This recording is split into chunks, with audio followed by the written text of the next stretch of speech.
know when you're watching this, dear viewer, but at the time of recording, it is currently Christmas Day. In the past, Christmas used to bring people so much joy, but with each year that passes, many find themselves feeling much less enthused with it. I did a poll whereby I asked you all, would you say the festive season is getting worse or better? 56% of you said that it's getting worse, 34% of you said that it's around the same, whereas just 10% of you said that it's getting better. Some would say that this is just a part of getting older, but I disagree. The truth is that with each year that passes, Christmas really has been slowly losing its mojo, and with good reason. A reason that most people feel, but don't quite know why. A long time ago, I made a production that attempted to explain this phenomena of decline. Today, I have remastered said production, for it is only aged like wine, and will only continue to do so. This is how consumerism killed Christmas.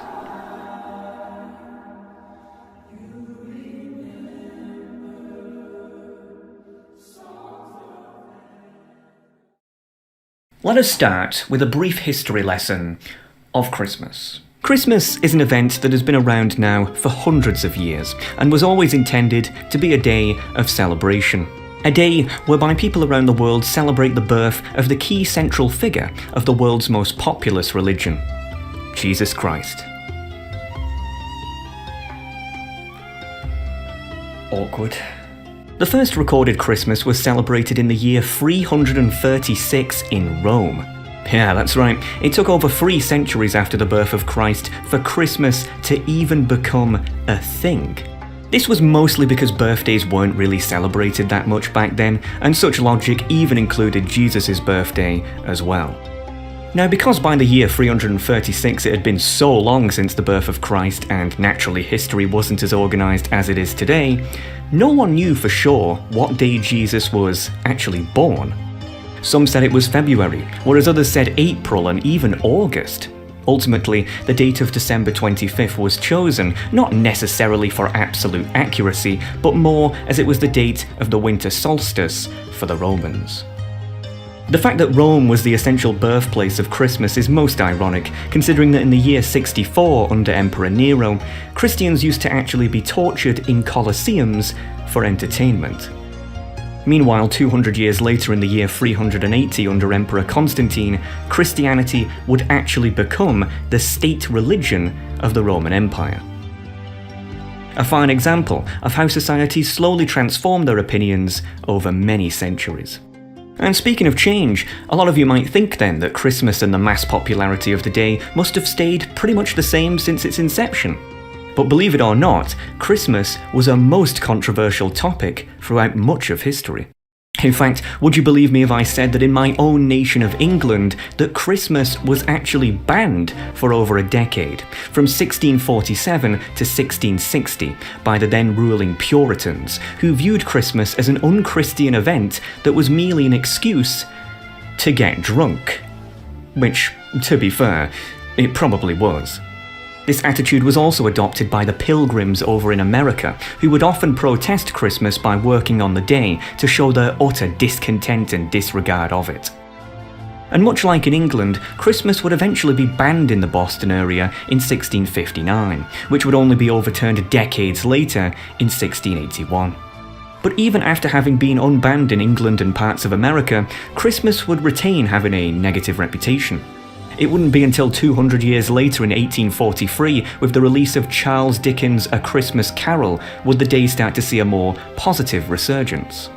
This book redefined Christmas, not as a day of drunkard disorder, but a day whereby one could spend time with their family, exchange gifts, eat a succulent meal, and have a jolly good time indeed.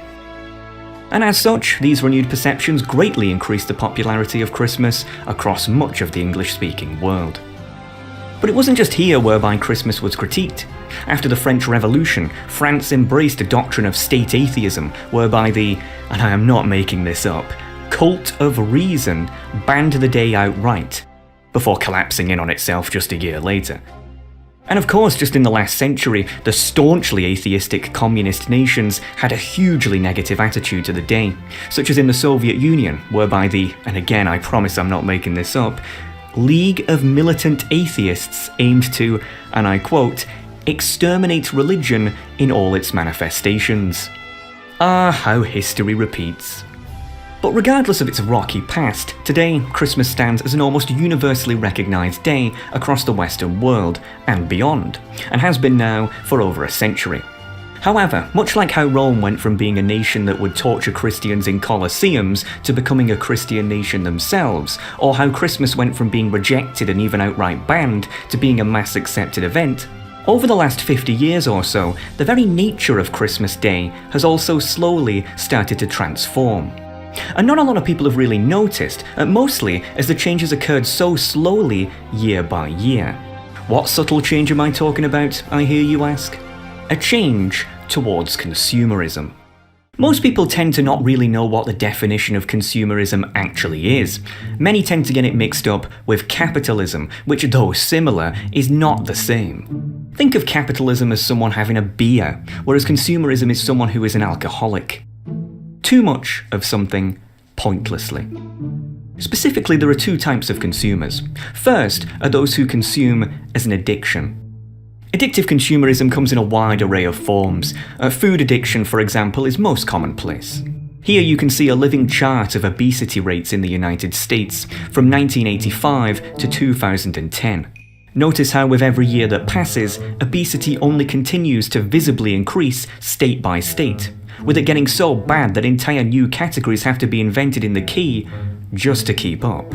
In 1965, roughly 50% of American men were obese or overweight, a number which has now reached an estimated 80%. And the numbers for women are somehow even worse, having gone from 40% to 80% in the same amount of time. And keep in mind, all of these graphs end in 2010. The situation is almost guaranteed to be even worse today. But it's not just food, and it's not just America. Deaths related to alcohol consumption in the UK have also soared. The Office of National Statistics reported that in 2019 there were 7,500 deaths related to alcohol, the highest since records began in 2001. And just a year later in 2020, this number had increased to almost 9,000, once again the highest since records began. And most of these deaths were of course in the poorer parts of the country, such as the north of England, aka the most ignored place in Western Europe. And yes, you bet I'm going to use this as another opportunity to point out how much I despise London. I despise London. But regardless, food and alcohol addictions are quite well known, but addictive consumerism can also be found in places you may not necessarily expect, such as video games. Now, of course, though our beloved video games aren't directly addicting, many, particularly young people, undeniably often find themselves totally transfixed in virtual worlds, such as MMORPGs, as a sort of replacement for reality. A place whereby they can have the illusion of progress as opposed to the real world, which today often seems so overly complex that it almost feels impossible to do so. The Japanese have been distinctly aware of this issue for quite some time, with the rise of the hikikomori culture, where thousands of young people spend all day inside their rooms like hermits with almost zero real-life aspirations, permanently in a state of virtual distraction. Addictive consumers tend to be so, mostly out of desperation, helplessness, and a lack of self-control. To use the examples listed earlier, people often eat, drink, and play a lot because it makes them happy, and temporarily provides them with a feeling of relief that helps them forget and distract from their problems. Naturally, despite the short-term relief they provide, such acts do of course often lead to long-term physical and mental health problems. A most sympathetic situation. A not-so-sympathetic situation is the second type of consumer. Those who consume for social status. In the past, people could only buy what they needed, such as food and other essentials. But as industrialization and manufacturing advanced, products started to be made not necessarily out of need, but want. The wealthy started to flaunt their wealth by buying flashy products, which in turn inspired the middle class and poor to want to emulate them by doing the same. Arguably the worst example of this is in the fashion industry, whereby every few months, clothes designers arbitrarily declare that something is in, whereby social status consumers will then go out of their way to buy such clothes, completely disregarding their current wardrobe, despite there being no real reason to do so. And though the wealthy can often participate in this farce effortlessly, the poor imitators are often left foolishly bankrupt in their desperate attempts to prove their social status to the world. And this logic can also be spectated in a variety of other products, such as smartphones and even graphics cards, whereby only the latest and greatest will suffice. We have even started to create products that have no purpose whatsoever other than to be collected and showcased, such as what has slowly started to inadvertently become the ugly face of consumerism, Funko Pops. These ugly clumps of plastic modelled after mass-market fictional characters and celebrities are seemingly designed to cater to the lowest common denominator of society at large.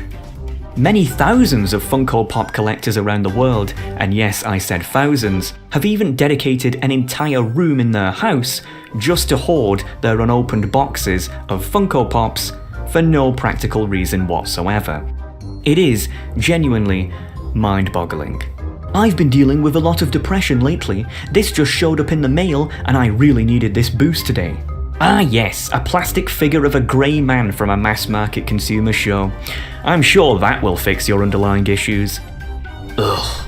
But regardless of whether it's addictive consumerism or social status consumerism, both are often spurred on by what can only be described as a festering cancer that lingers at the heart of Western society.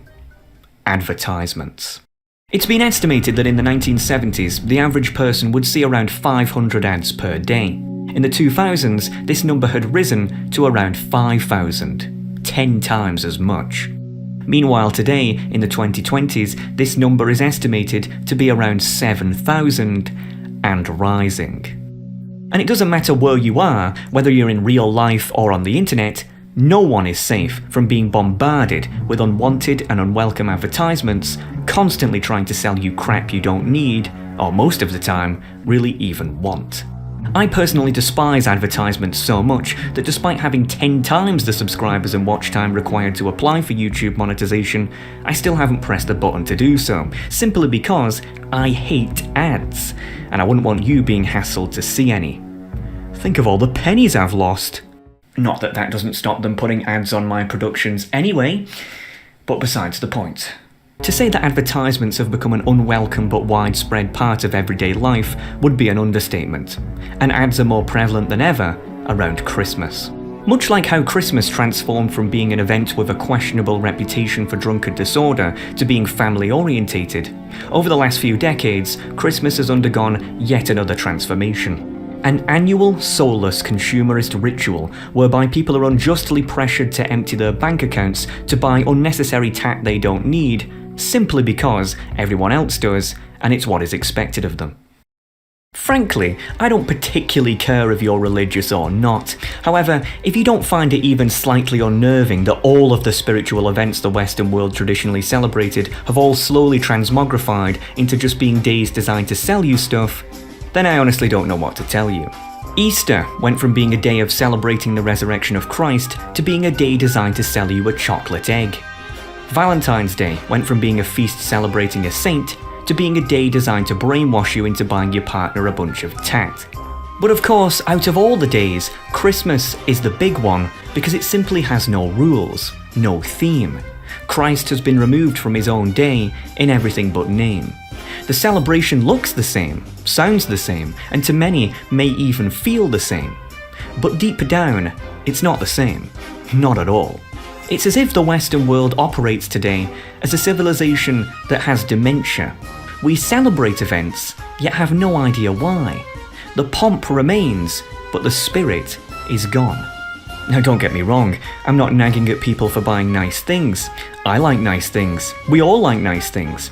Don't think for a second I'm one of those minimalists who expects you to live in an empty room and live off water and white bread for the rest of your life. No. But surely I can't be the only one who's noticed just how materialistically obsessed people have become today. We even invent new days out of thin air just to coerce people into buying more crap. Mother's Day, yet another day whereby you're emotionally blackmailed to buy yet more products. Hey son, you better buy your mummy those flowers or she'll think you don't love her anymore. Piss off. Oh, and of course, Father's Day, which is the exact same thing, just in reverse. Not that anyone actually has a father these days. It's clear that all these religious events, especially Christmas, has transformed significantly from its origins. The question is, however, why? Well, in my view, if one wants to know who is to blame for the consumerization of Christian events, one only needs to look at the so-called Christians themselves, for allowing their faith to slowly die, as it has. What it means to be a Christian is very simple. To obey the Ten Commandments, to follow the wisdom of the Bible, to try to live as Jesus would live. Yet modern-day Christians don't do any of these whatsoever. Though there are some rare few dedicated Christians, those who aren't completely delusional will be forced to admit that Christianity is not the powerhouse faith that it once was. The average person who identifies as a Christian in the Western world today doesn't know the Ten Commandments, never reads the Bible, and in truth, barely knows anything about Jesus at all.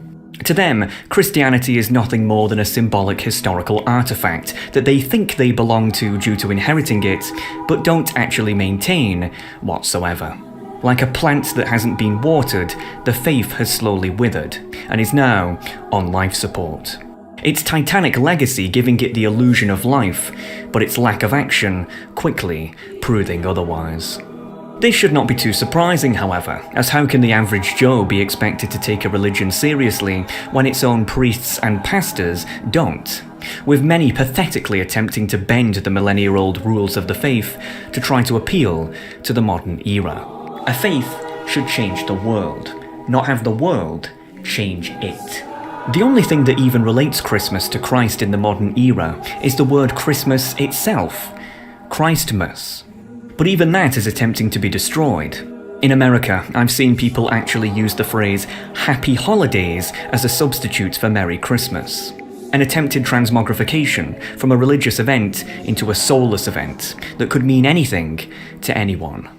When all you care about is watching movies, playing video games, and worshipping celebrities, then don't be surprised when that slowly becomes your new religion. This is what you were, and this is what you are now. If you take a frog and put it in boiling water, it will jump out, knowing that you're trying to kill it. But if you put the frog in cold water, then slowly turn the heat up, it will die slowly, without even realizing it. And this is what happened to Christmas. With every year that passed, Christmas changed and became less about religion and more about products. Jesus Christ, very slowly, became Santa Claus. Christmas has become so detached from what it originally was meant to be that it ironically proves the point of the Puritans who banned it, as they thought that Christmas ultimately would distract away from Christianity, and it seems that they were completely right. And I believe that the death, or perhaps more accurately, hijacking of Christmas from being a Christian religious event into becoming the Coca-Cola sponsored mess that it is today, also serves as a metaphor for Christian civilization itself.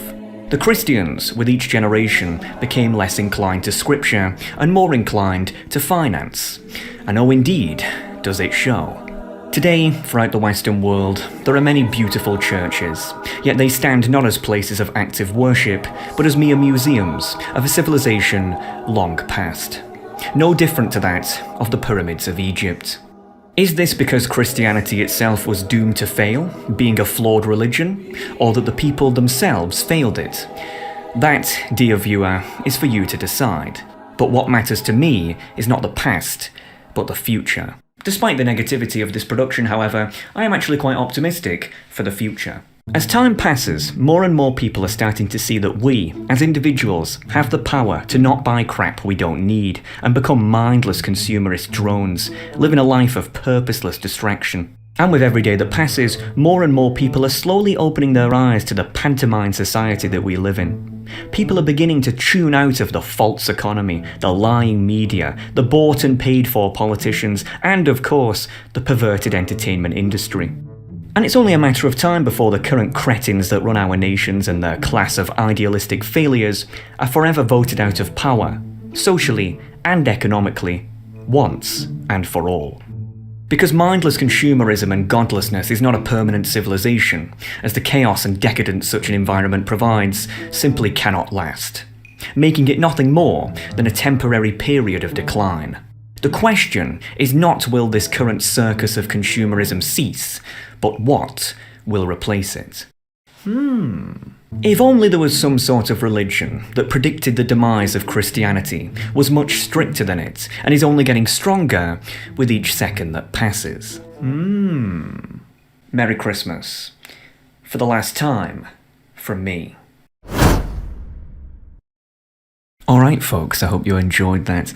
I am currently recording this at 7 o'clock in the morning on Christmas Day, and despite all my talk about how much I hate consumerism, I can't help but think that right now, as I record this, a lot of children are going to be waking up around the country and the world to open presents, and I wonder if it is like this time in the morning where planetary happiness for humans is at its maximum annual amount, if that makes any sense. It's like now is the happiest time of the year, technically. It's quite incredible. It's just, it's sad that the religious elements have been completely destroyed out of the event, and all that remains is materialism. But hey, that will fix itself in time, one way or another. Either way, folks, you've really got to get your ass on Twitter, by the way. I mean, I know I don't think I convinced many of you to get on Twitter, but I am having an amazing time on Twitter. And I really mean that. Like, I love it. I'm like addicted to Twitter, and I never thought I'd say that. So get on over there, will you? Good Lord. But either way, as ever, I'd like to give a shout out to the Wall of Famers. I'd like to welcome Andrew Halliday. Hello, Andrew. Very nice of you, by the way. I only just noticed. Very polite of you to pledge a regular at the Hex Radio on Discord. And I'd also like to thank Reginald for his increase in the pledge. Thank you very much, sir. That is so polite of you. Nevertheless, folks, I've been up all morning, and I'm going to be up for the rest of the day, so I kind of want to get this over with and have some carrot cake, so if you don't mind, I'll see you next time.